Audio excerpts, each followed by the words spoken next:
Hello guys, ito na po yan, yung kabote.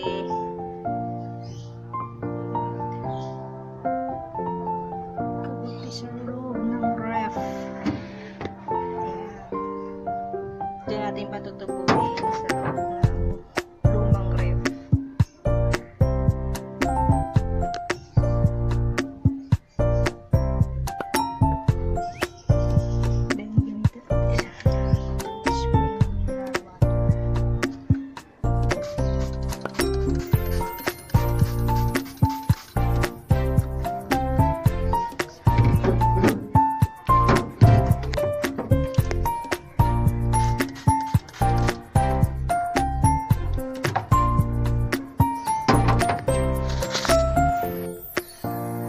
After a half month, yung isa parang yung lamina, yung nagsisimula start na. Mushroom. Bali mo yan. Ito pa lang yung nagkaroon ng tumubo. Guys, ayan, update lang uli. Ayan, napakabilis niya lumaki.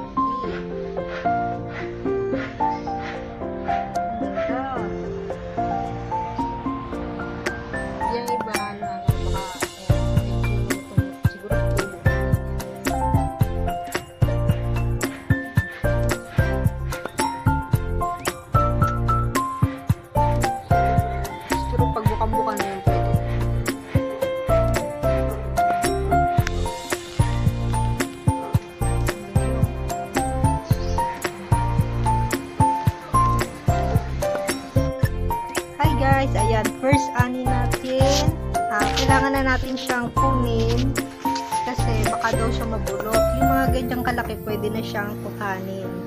Ayan. Ito. Ang tamang pag-ani ay ang hilahin lang ito, then pagkatapos gugupitin yung pinakadulo. First ani. Oops. Ayan, guys. Ang laki. What? Then, gugupitin natin tong gilid para hindi hubalo ito dito sa atin.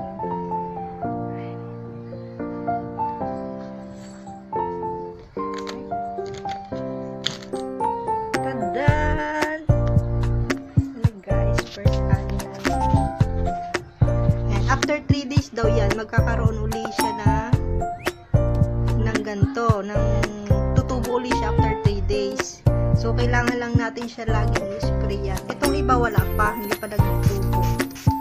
Sprayan lang natin siya ng water.